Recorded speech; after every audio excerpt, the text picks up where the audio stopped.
Rebecca, do you want to kick things off? Yeah, for sure.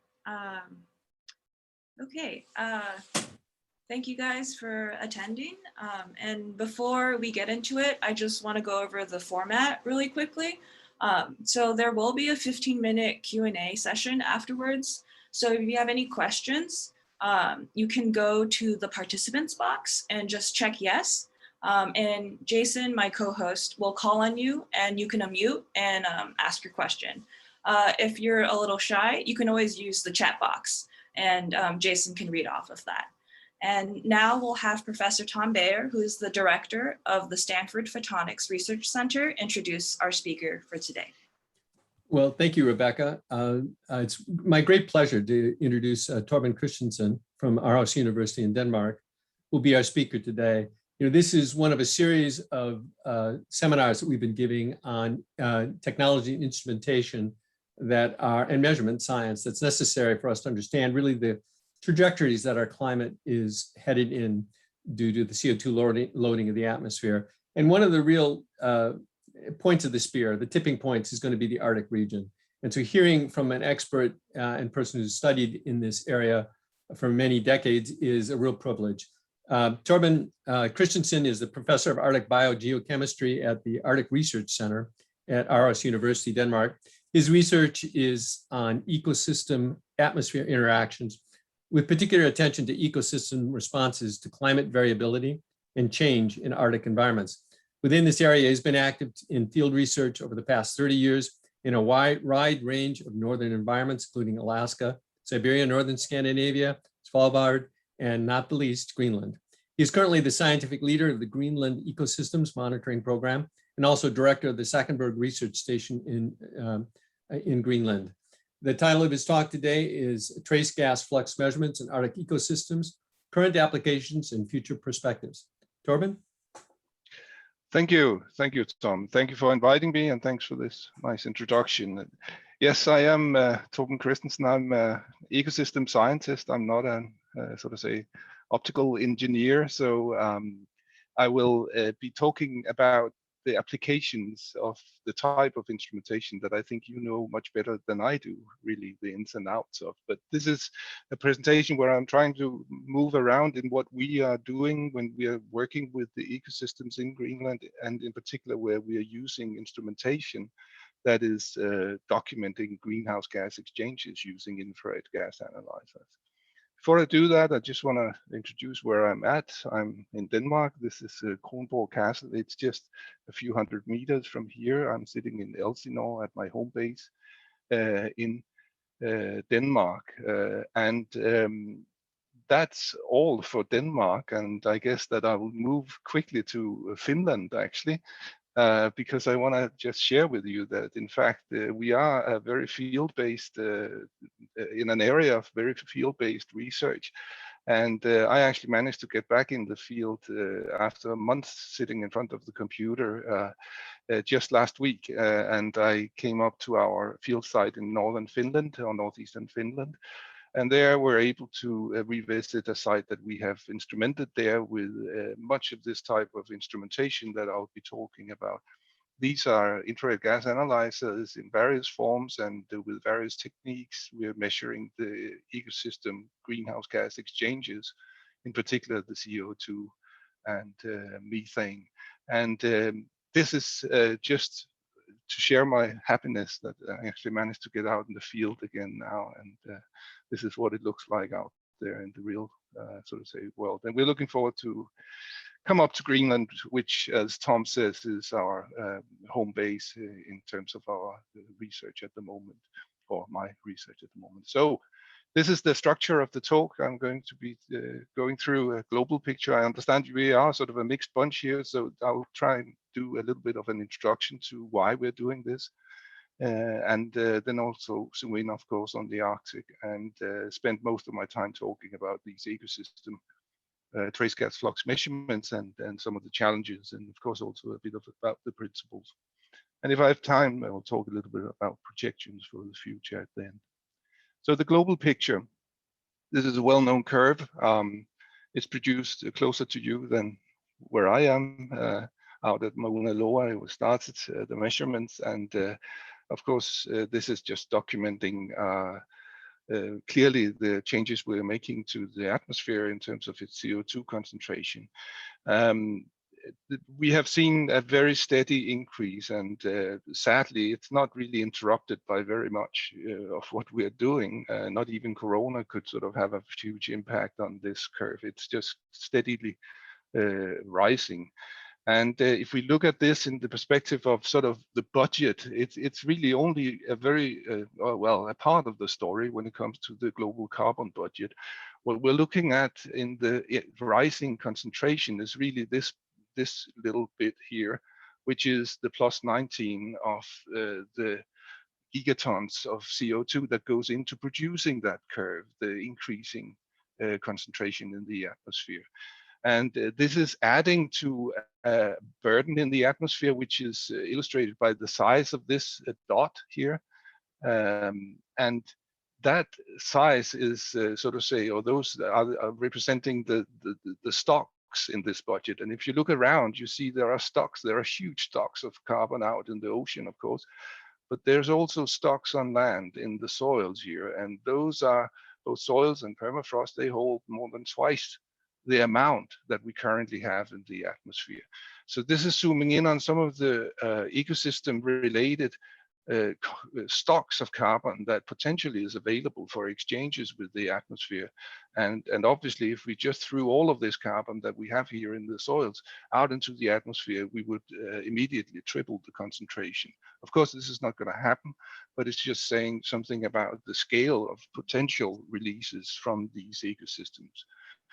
We can also see that there is a big green arrow here, and that is in fact a great help that Mother Nature is providing for us. These are ecosystems taking up more CO2 than what they are delivering to the atmosphere. They're actually taking up a substantial proportion of the 34 gigatons here that we are emitting per year from anthropogenic sources. So we are having a great help from the ecosystems, and this is in part what we're trying to document with our instrumentation. Just where and how sensible, how long-lasting, possibly, how sustainable is this uptake of CO2 that we are seeing.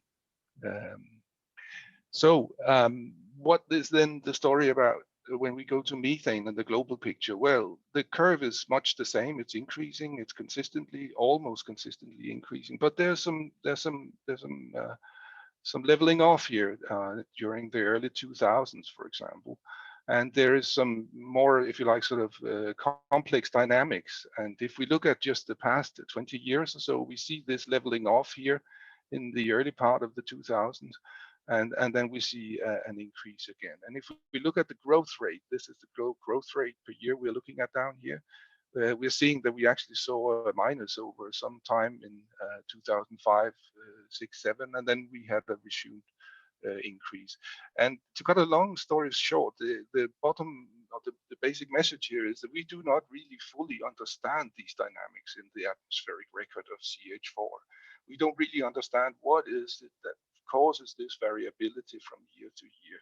And this is in a way frightening when we are talking about a very strong greenhouse gas that is influencing climate. We do not understand its atmospheric dynamics very well. And therefore, of course, this puts some points towards the importance of actually trying to understand the sources and sinks that this gas has. And if we're looking at just the most recent numbers from the atmospheric monitoring, this is numbers that just came out 3 weeks ago or so from NOAA, including 2020. We are also here, if we're just talking about a possible, if you like, sort of easing off of the increase or easing off of this problem because of, if you like, Corona.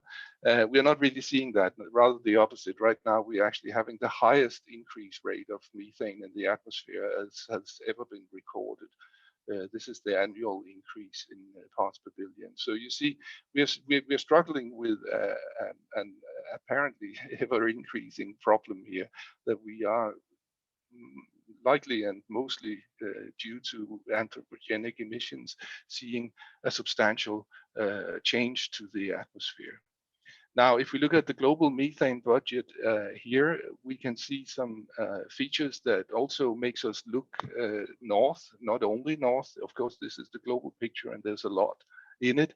But what I want you to focus on is just the green arrows here that are showing the natural exchanges.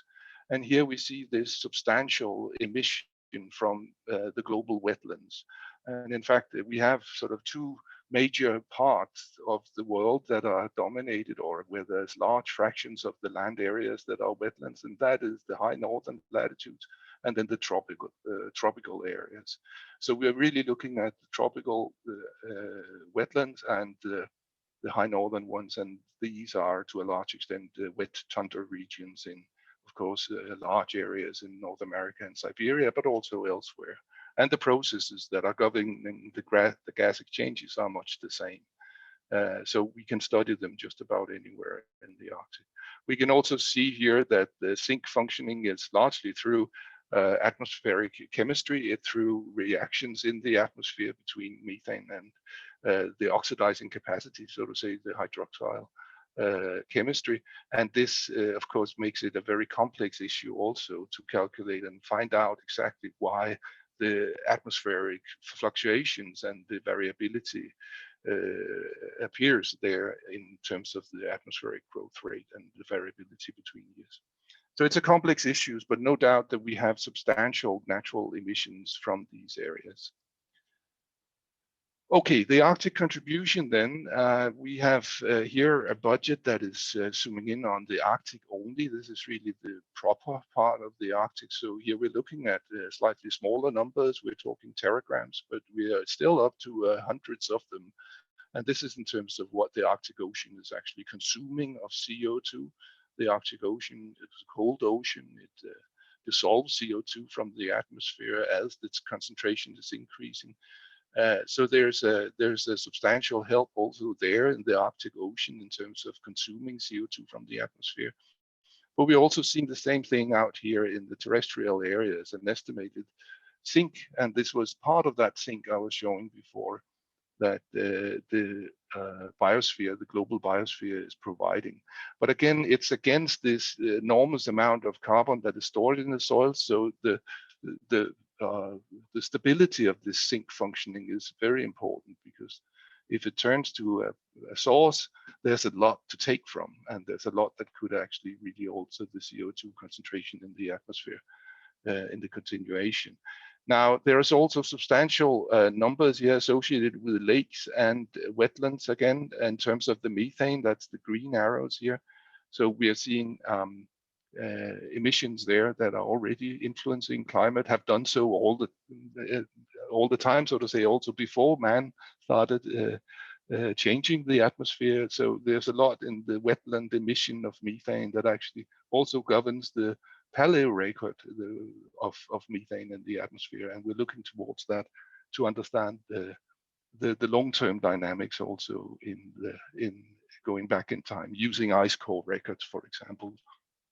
So reconstructing climate in the past is, to a certain extent, also a science where you're looking at these fluctuations in emissions of methane from northern wetlands, and of course wetlands elsewhere. But in general, you're also in this picture seeing a lot of complex in the sort of say processes out here in the ocean. Some of them are not very well described, and they relate to CO2 uptake in various forms and release. The same thing goes for methane releases from permafrost in the sediments, in particular of areas where there's relatively shallow waters. The Laptev area has been mentioned and talked and studied a lot in relation to possible substantial releases of methane from. So there are uncertainties associated with this too. Here I'm going to focus on what we know about the fluxes and how we measure them on land. Okay, so in terms of monitoring the ecosystems in the Arctic, Tom mentioned I'm leading a program that's called the Greenland Ecosystem Monitoring Program. We're looking at many other things than just trace gas exchanges, but we are concerned about monitoring ecosystems as they respond to climate change. And this, of course, relates both to natural variability and to the extent that we can document that there are trends or changes that are starting to appear as a direct consequence of warming, then this is, if you like, our job to try and document this. So we're there to produce long time series of data that is the basis upon which you can actually say if or not you are looking at a trend. And also, more importantly, we have with the long time series also a possibility to look at extreme events. And this is something that is increasingly becoming important. This is our realm. We are working from the glaciers. We're not up on the Greenlandic inland ice. We're working from the glaciers down over the freshwater, with the freshwater system, so to say, through the terrestrial landscape out into the near coastal ocean. We are not out in the open ocean. But in being here, we are fortunate in working in Greenland, where there's a relatively short distance. We can cover a lot of different ecosystems within this. And in a way, it's like a microcosm of the whole of the Arctic that we have at hand within a few, maybe 100 kilometers or so. So in our areas, we're trying to study all of these. We're working with different sub-programs here, and they are interlinked. They are looking at different components of the ecosystems. And we have a database, and if you're interested in ecosystem data, there's about 2,500 parameters there that is being monitored and stored in this database. And as I said, the data goes back up towards 25 years. We are, just as a little throwing of acronyms, connected with a lot of international programs, but the bottom line is that we are most tightly connected with, I guess, Arctic Council commitments that the nations of Denmark and Greenland has made, and this is we're working with a lot of the agenda that comes out of the Arctic Monitoring and Assessment Program, and also the conservation of Arctic flora and fauna. We're working here in 3 different places in Greenland, covering a nice climatic gradient from high Arctic over the mid-Arctic, so to say, in higher part of Western Greenland, and then down to the low Arctic in the Nuuk area. I'll focus on, and then of course we have a satellite and a modeling component attached to it also. I'll zoom in on what we're doing. Primarily, I'll show an example from Copperfield, but I'll also otherwise focus on what we're doing in Northeast Greenland. And of course, in this geobasis monitoring, we're doing a lot of different things, but amongst this, we're doing the flux monitoring. And this is what I'll be saying a few more words on here and now. And this is where we get to the ecosystem trace gas fluxes and the principles and challenges. This is our site seen from a drone. It's part of a network. I know you have acronyms also, and there might be some confusion around the acronym ICOS, but in our part of the world, ICOS is Integrated Carbon Observing System. It's a European-wide network of flux measurement sites, and it is producing CO2 flux measurements from with using standard protocols, and also other greenhouse gases, and in particular where they are relevant, so to say, they are included.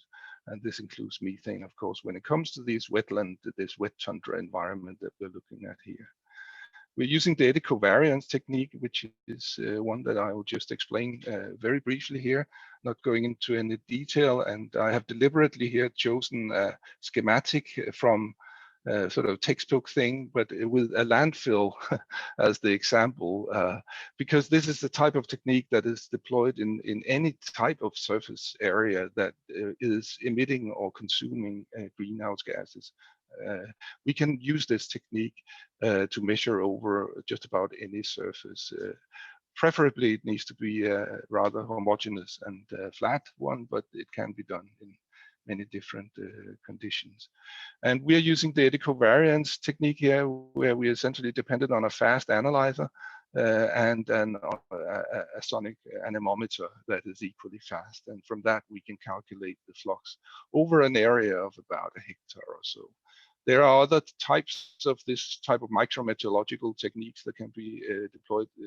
A gradient type that's not so demanding on the speed of the analyzers, but in principle and mostly, and in I guess most widely used now is the Eddy covariance technique. The tower in our case here in Sachsenberg Valley with the Fen area looks like this. We are having this instrumentation, the sonic anemometer here. We're having an infrared gas analyzer that is, in this case, a closed path one. Some cases you will see the open path versions. We are having it all collected here and separate, of course. And one of the real challenges for us is to provide the power for this, because ideally we really want the full annual cycle, as of course we're interested in the budget. We're interested in what is actually happening on an annual scale. And the challenge is, of course, to operate this during the winter, where, for example, we can have visitors like you see here. And I'll just show a little bit more about that. The data that we get, the raw data, or sort of the flux data when it's just ticking in, can look like this. Here you've got 16 years of CO2 flux data over the years, and you can see how there is a certain pattern. It may look like spaghetti to some, but it's not. It's actually showing you the pulse, if you like, of ecosystems. It's showing you the uptake here during the summer, and well, a loss early on in the summer before actually the photosynthesis kicks in, and then you have this the uptake, and then you have some release as the astronomy kicks in, so to say. The light availability for photosynthesis is diminishing. In a slightly maybe easier way to understand it, here we are looking at a range of different years. This is actually two sides. This is both the West Greenlandic and the Northeast Greenland side. It's showing you the 24-hour cycle, and it's showing you the growing, or the year here on the left axis, on the y-axis. And what is framed in here is essentially the growing season, where you can see that where we have covered the full growing season. That is when we have a net uptake, which is greater, or a net uptake on a diurnal basis, so to say. We see a nighttime release in the yellow colors here, and a daytime uptake in the greenish. And where we have a surplus, so to say, of uptake, that's what we define as the growing season. And you can see here how this varies a lot. You can see there's a great deal of variability, and this is controlled by certain factors. And we can only understand these controls by having these long time series and continuous operations. And you can see also we have had troubles. We have years where we have had instrumental errors and stuff that has stopped us from providing these nice pictures. You can also see, if you look closely, that you have longer growing seasons here in the southwest Greenlandic side. That's simply just that you're 10 degrees further south. So the potential for uptake is of course greater, simply because of the longer daylight and summer season. So we can see a lot of things in a picture like this, and it's simply documented by these trace gas analyzers operating continuously. Here we're then with a different technique that's usually applied and often applied when it comes to other gases, because the Eddy covariance technique can be difficult to use when it comes to methane. Here is again the landfill example, because it is a technique that can be used anywhere where you have a flat surface. And again, there are two different types here. That there's a flow-through chamber system, and there is a closed chamber system that gives this the best, if you like, sort of signal to noise ratio in our type of measurements. But it's also a non-steady state, so to say, operation, where we put down a closed chamber that you see on the bottom here, and we have that, so to say, create an artificial environment where there is no exchange with the outside air, and therefore we see this steady increase in the concentration with time. And this gives a very exact change. It alters the environment, so it's not something we can have continuous measurements of. we have to sort of say do this and then let the system return to its normal state and then come back and do it again. So this is the principle that we use for a lot of our work with methane, because it gives us a very detailed and sort of strong, powerful measurement. We can measure very low fluxes. We can measure even atmospheric uptake of methane. And this is what automated chambers look like in the Sagenberg Valley, again, with some of the local inhabitants in the background here, the muskoxen. And those chambers, they flip up and down. They close every hour for 5 minutes, and then we measure this concentration change with time. And this gives us a very detailed picture, not as high a time resolution as with the eddy covariance, but it gives us a detailed picture of what happens in those small plots that we're looking at here. We can produce data like this. This is a 1 full season of methane fluxes. Here is the summer season. You see here is the timeline here. We've got July, August, and we see the seasoning of the summer, so to say, here with a very low emission. And with this technique, where we were able to stay for the first time, actually in this year, that was 2007, we were able to stay longer. We actually documented with these chambers as a spike of emission that happened as the system was freezing in. What we have here is the actual temperatures of the soil. So we saw a spike of emissions here, and we could document that very clearly, and we published that in Nature. And we've looked at this process, which is really an inmix of physical processes when the soil is freezing, which is impacting on the exchanges of greenhouse gases. And in this case, it's squeezing out methane. And of course, this is an important finding when it comes to understanding the temporal dynamics of these gases. It's all measured in a hut like this. This is the instrumental hut. You see here gas analyzers. There's an LGR methane analyzer. There's also one for that's measuring isotope in methane, C13 in methane. And of course, this is a place that is seeing all kinds of weather just outside, and that can be a challenge. Now here we are looking at more data of this same kind. We've deployed these types of systems, automated chambers, both in West Greenland. Here we also on Svalbard, and we are seeing how seasonal dynamics can vary greatly between sites and also between years. And we're trying to work out exactly what it is that is a, so to say, uniform or the unified theme for what is controlling these emissions. And it's not easy to find, but the more data we get, the more continuous measurements we can have, the better the chances we are for finding, so to say, and also improving, if you like, sort of our own predictive capability for how these emissions may change as the systems are warming. So here are our, if you like, sort of challenges. This is the type of power supply that we are having, and we have to keep going. Here we have, this is actually a picture that's just a few weeks old. We have the military that is present in Northeast Greenland come and help us during the winter. They are the only present humans present in this part of the world during the winter. The Sirius patrol, they're quite famous because they actually still patrol this country by dog sledges as a way of sort of policing that border or that coastline, which is huge. This is the national park of Northeast Greenland. It's the biggest national park in the world. But anyway, they pass by our instrumentation and they try to help us maintain this instrumentation running during the winter. But we are dependent on huge battery banks, and of course these are heavy. So this is the type of manual work that we are seeing often in the summer, where we're carrying these coffins with very heavy stuff back and forth over the tundra to try and maintain our instrumentation and also get it ready for the winter. We're also having interesting, sort of say, challenges relating to the wildlife. Here is a little film I can show you of a visitor.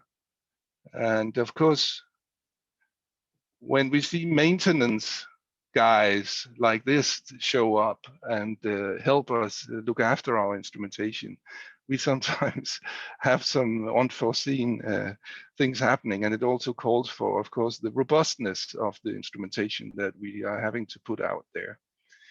So So much about the challenges that we're seeing, and of course this is where we would like to reach out to people like you that are developing these instruments to produce robust, low power consuming, and of course the smaller the better, low weight solutions for these measurements as well. So now just a few examples, or two examples of ecosystem applications. Here is extreme events and how the type of measurements that we're doing here can help us. One is about extreme precipitation and how that influences the fluxes, and another one is about insect outbreaks. And in terms of extreme events, there is strong evidence, and also projections are saying that we will see an increase in extreme precipitation. We will also be seeing an increase in rain to snow ratio, which will matter a lot for these ecosystems. And what I'm just going to show you the result of was an event we documented in August 2015, where we had a substantial precipitation event over a few days in August in the middle of the season. Here we see the very strongly impacted river of Sachsenberg during this event. And this is just a general note to say that how we are trying to work with our long time series is that we have those projections that are coming out of international assessments and stuff that are saying certain trajectories for climate.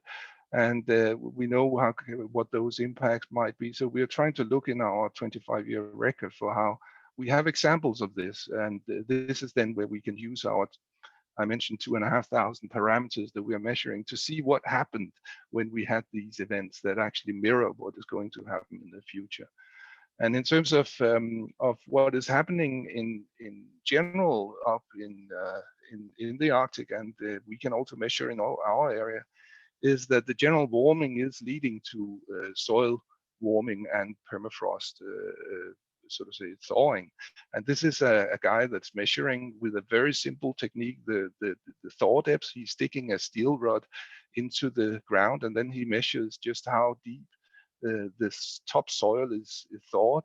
And when you do that, and you do it often, and you do it in an organized manner with, in this case, 110 by 110 meter grid, and you do it year after year after year, you can actually produce data such as what we're showing here. This is just a roll that's running from 1995 up until very recently. It's showing you 110 by 110 meter grid, and it's showing the depth of this thaw every 10 meters in this grid.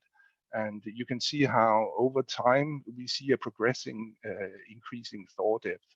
And this is simply showing you the warming of the soil and the impact that it has on permafrost. It also shows you some variability between years, which is interesting in itself. But this is just to say that these extreme events, they happen on top of a general picture of warming that we have clearly observed and that is observed elsewhere. So when we get this type of extreme events, as for example, now I'm just going to mention those two that was documented in this paper that we published recently.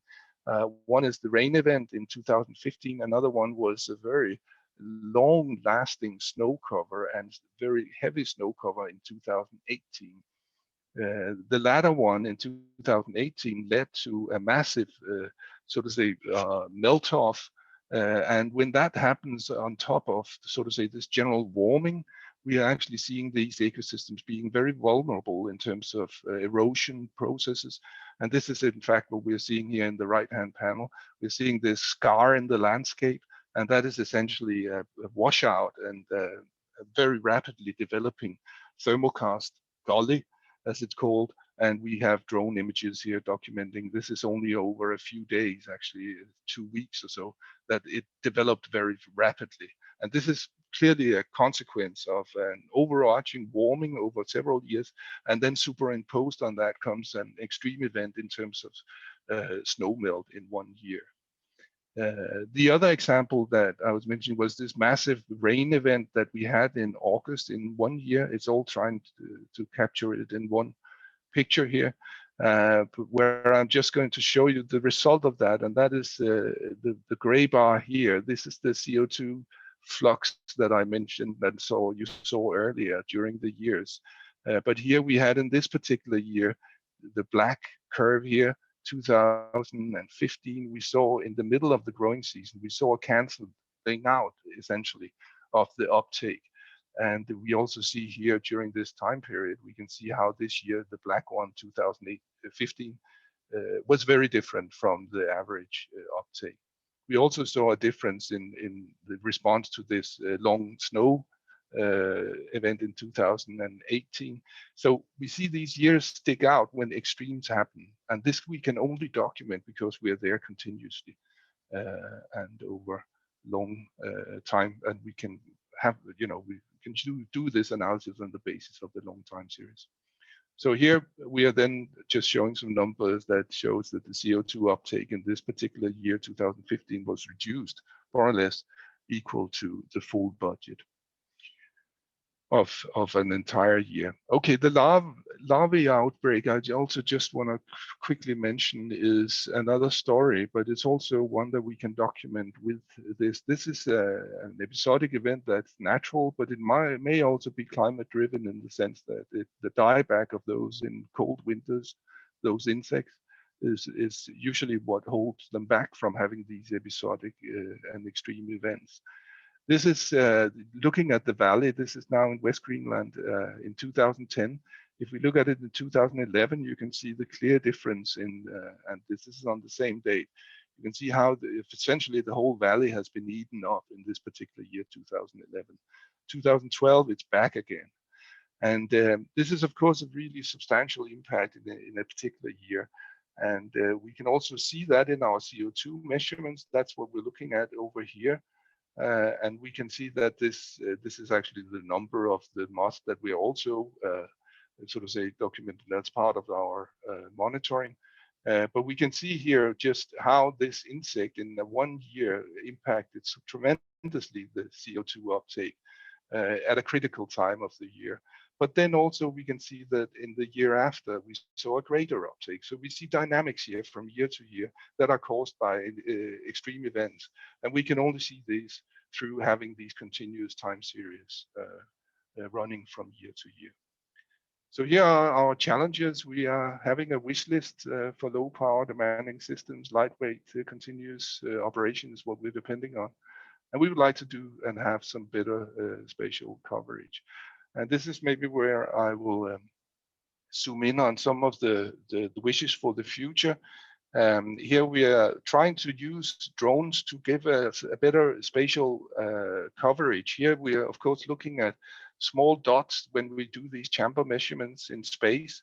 We would like to look at the larger areas. Of course, the Eddy covariance tower out here in the background is looking at slightly bigger areas, but we would like to be flexible and cover more ground. And this is where, of course, the drones and the possibilities of these provide for us in possibly carrying these gas analyzers is something we're looking a lot towards.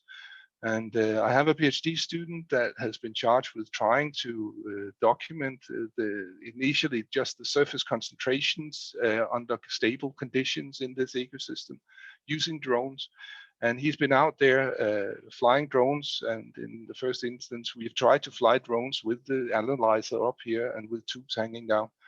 In this version, we are actually having for safety reasons, we're having the analyzer on the ground, and he's just sucking the air from the surface and measuring it. And this we can use. This is the same area we were just looking at out along this stretch of this boardwalk out to the hut out here. If we look here, we're looking at the same stretch from here and then outwards. And this all of a sudden gives us a picture that shows clearly that we are looking at variability as we move over this landscape, the variability that we were not immediately aware of. And we have some hotspots potentially in certain areas that we didn't know of that might see actually higher emissions than what we are measuring in those places where we are at. So this type of potential painting of the landscape with the use of drones is one thing that we would really like to try and develop further. I asked this same PhD student to show me some dream machines for this talk, and he sent me these slides here. These are all the stuff that he's looking towards as something that could be deployed, and Here, this is used for pest control, but this is the type of instrumentation that also could be looking directly at the surface concentrations. Here is also a very light and ultra small analyzer that's deployed on our commercial drone.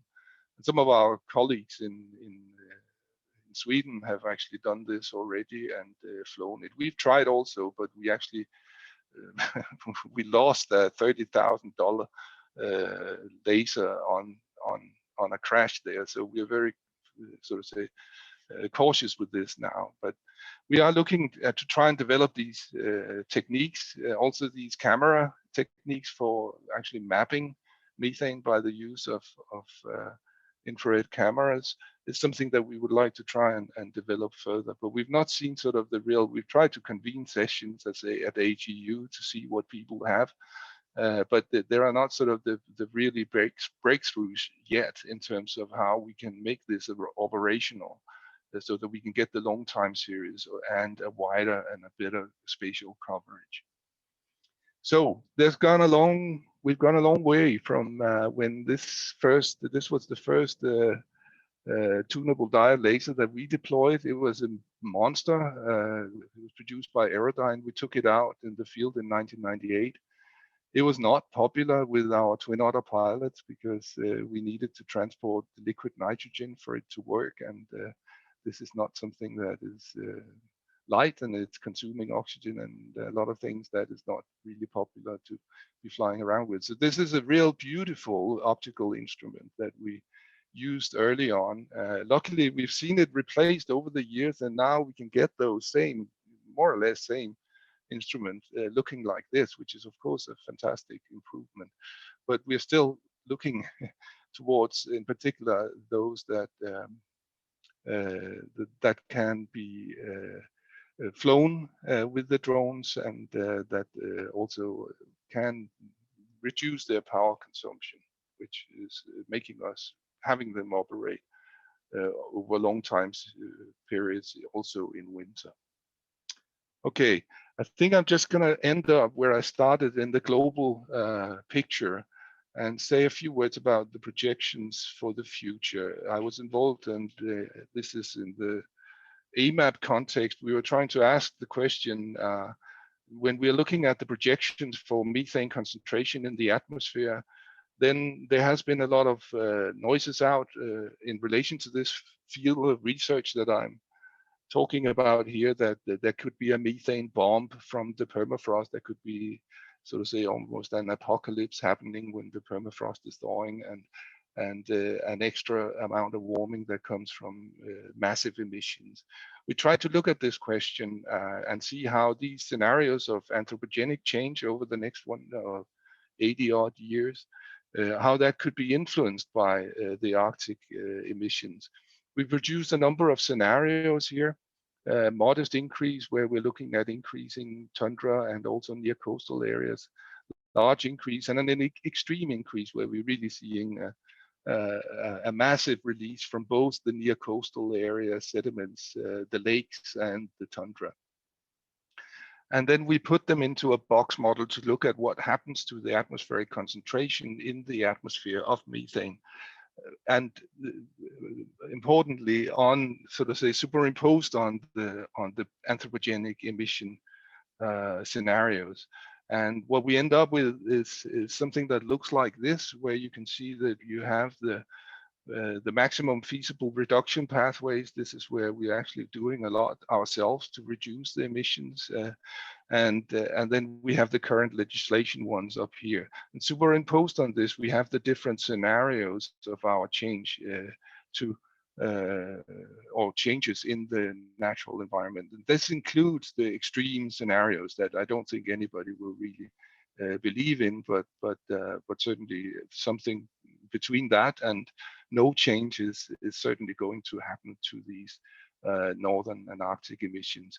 So what we're seeing is really that we are influencing the outcome towards the end of the century with the emissions from the Arctic, depending on the strengths, of course, of our own influence. But the big difference is really still between the anthropogenic impact and the much lower, so to say, impact that we are having if we are reducing our anthropogenic emissions.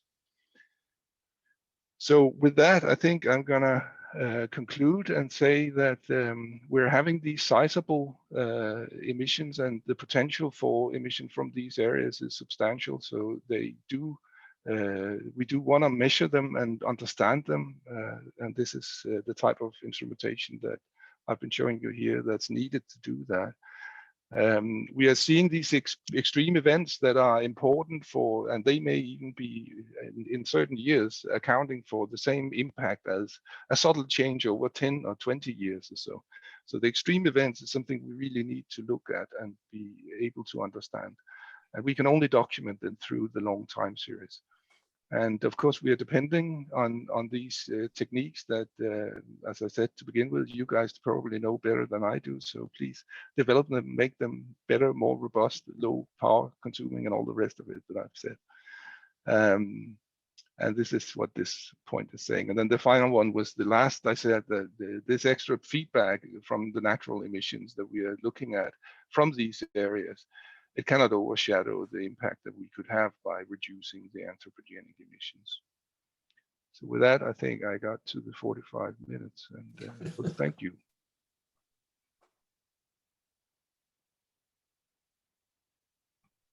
Oh, thank you, Torben. That was a wonderful presentation. And I think Jason's going to handle questions and answers. Jason, are you there? Yes, hi. Thank you very much, Torben, for your talk. At this you. time, we'll begin the Q&A portion. So if you have a question, please react with either the raise hand or the green check mark, and I'll call on you. Otherwise, you can message it either to me privately or in the chat, and I will read it out.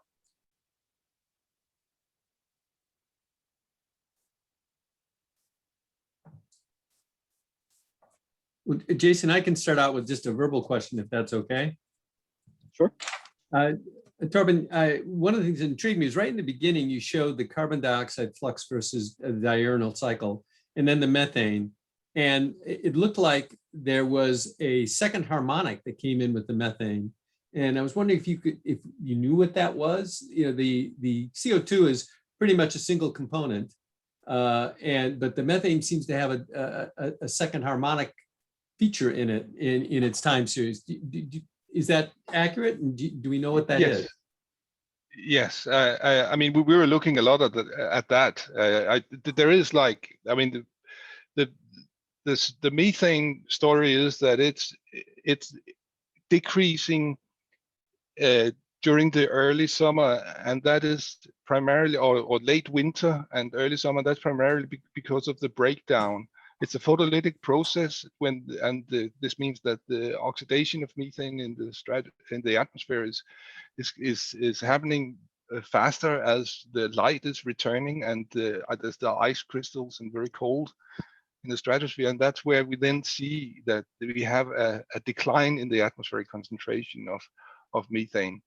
But so we see this decline also towards the summer, but then we see a hump in the autumn when it rises, and this hump was one thing that we actually looked at with our findings, that we saw this autumn burst of methane, whether that could explain it.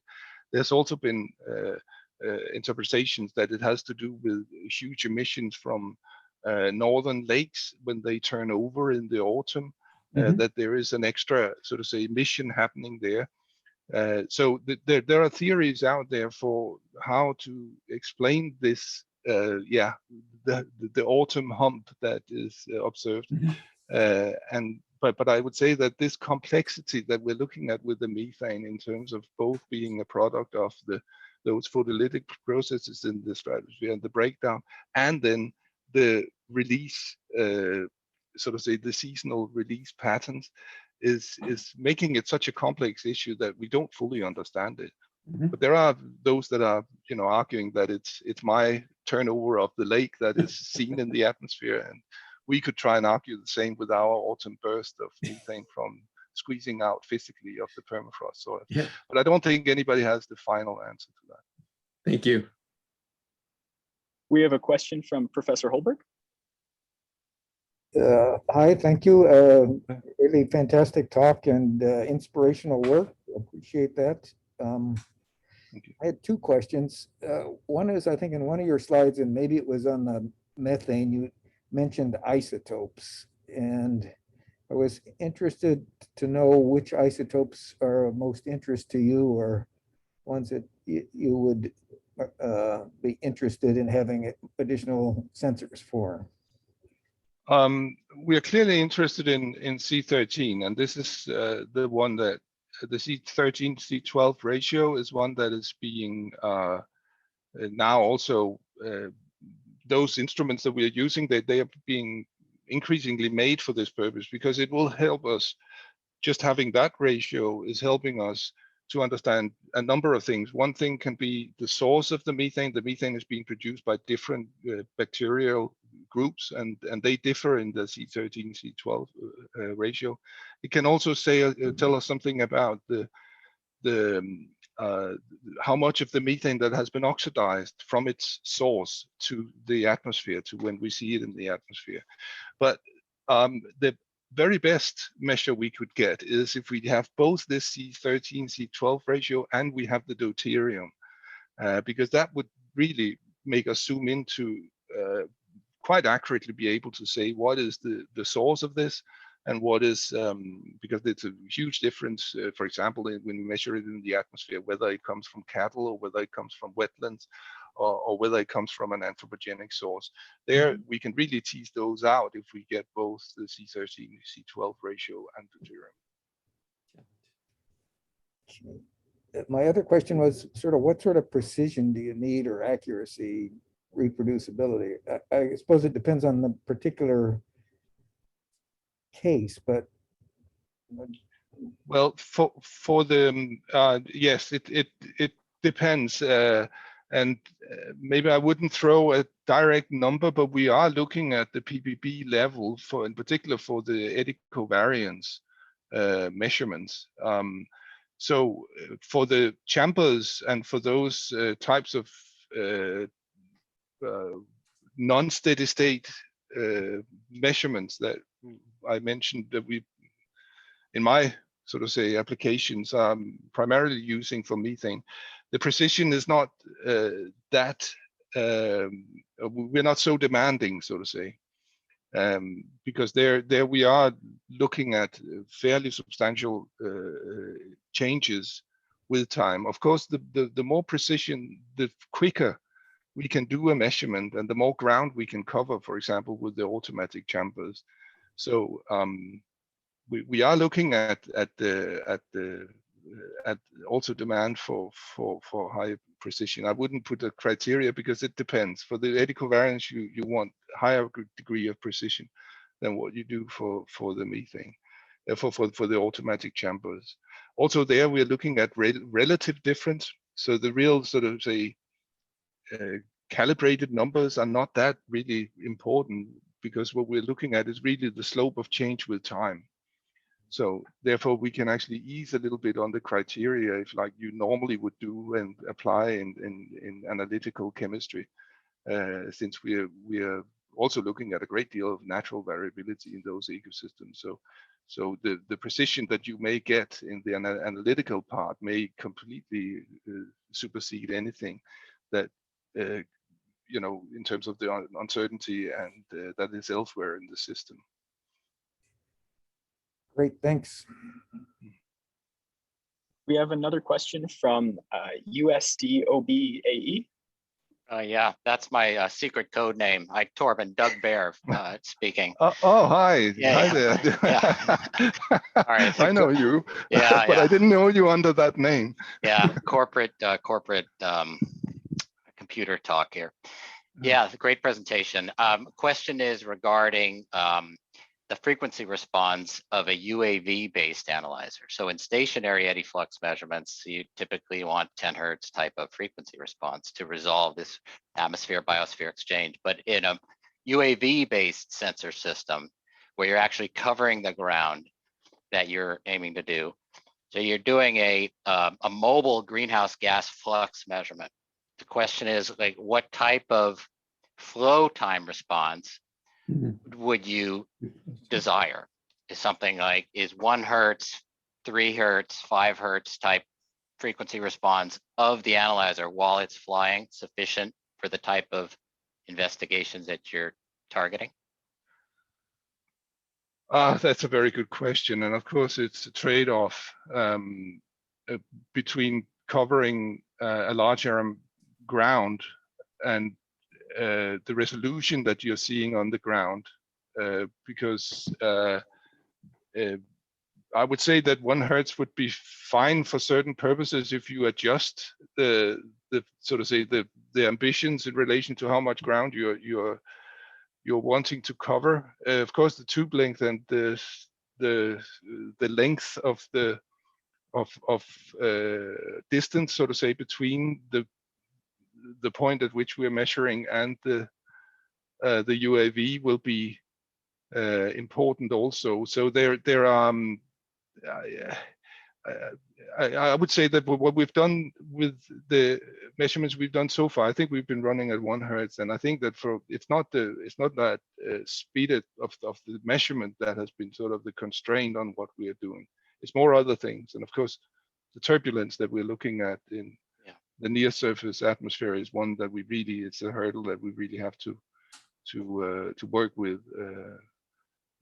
So we know what it is we are interpreting, but I think we've come a good way there to have it done, calibrated against flux measurements on the ground, and if we can do that in a solid way and then fly, I would say the real frequency of that measurement is not so critical for us.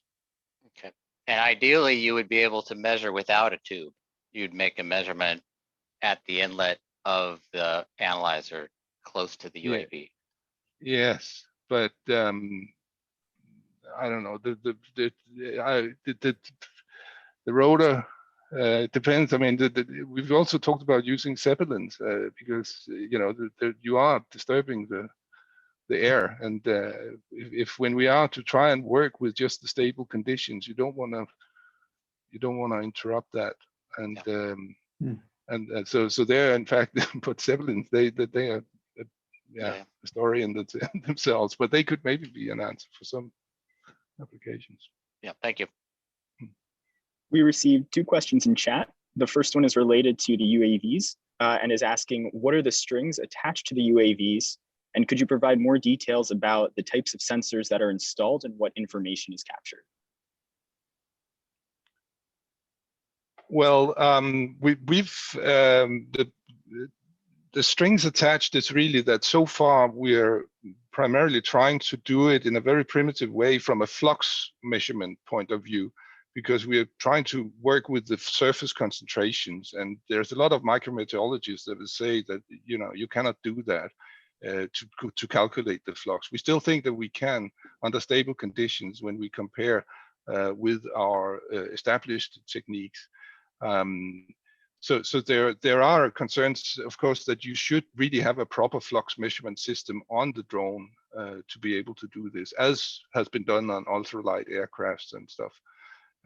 But this is one that we are working with, whether we can actually do without, as long as we can calibrate it against the flux measurements that we know, where we know exactly what we're doing. And in terms of the instrumentation, this is really where we need the low power, the lightweight systems. And Doe here is a master of producing one of those instruments. We tried to stick on a drone and we lost it, and it cost us a lot of money. And and I think this is where a lot of research groups in this area is. Maybe the commercial part is more or less at the same stage of trying to develop those where we can actually safely fly those with very low power consuming lasers on board, and of course there's a limit to how long you can fly with those, and you need substantial amount of time for flying to be able to produce something meaningful here. So yeah, the low weight and the low power consumption is the key to a lot here. Thank you. And then the next question we have in the chat is from Hubert, who asks, thank you for the talk, Professor Christensen. I wonder what wavelengths do the current devices operate at, and is there a range that is potentially more useful for new miniaturized spectrometers?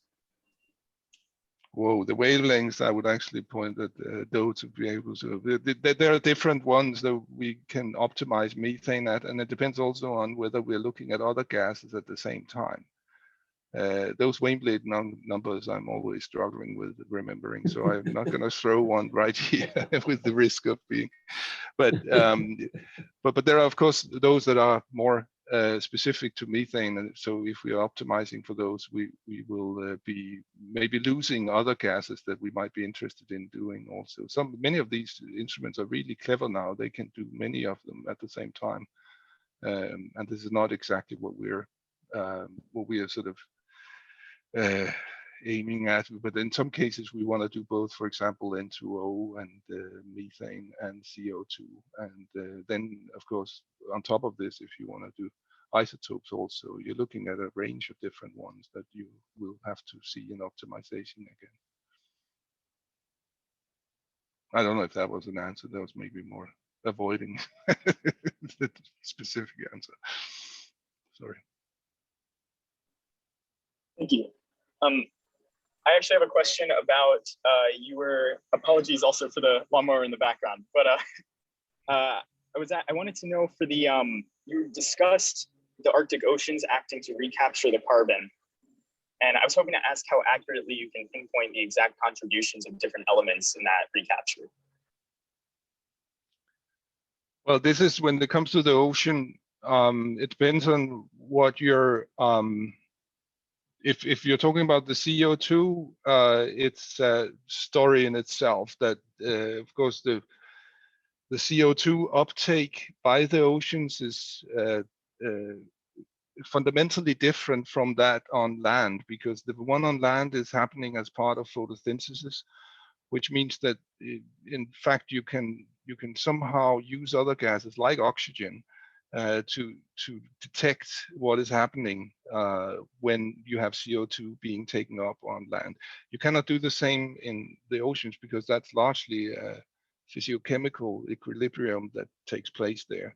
So there you can tease them out if you are clever, and that is being done at the global scale with the atmospheric records. When it comes to methane, again, that's actually where we come down to the earlier question about isotopes, because there you can see differences in the isotopic signature of gases that is being released from hydrates, for example, that is thought to be part of at least the story for this gas emissions from the oceans and from the ocean sediments. So there you're having a different isotopic signature of that compared to what you have from the wetlands on land. So that's maybe through the isotopes that you can differentiate. Great, thank you. Are there any other questions? Okay, it seems there are no more questions. So with that, let's thank our speaker one more time. Thank you, Torben. Wonderful talk. Thank you. And we will conclude the seminar. Thank you, and thank you for this chance. And very good. Go and have that was my perfect, evening Torben. coffee Thank here. you very much. Thank you. Good to see you. Good to see you too. We'll be in touch. Bye-bye. Bye. Bye-bye.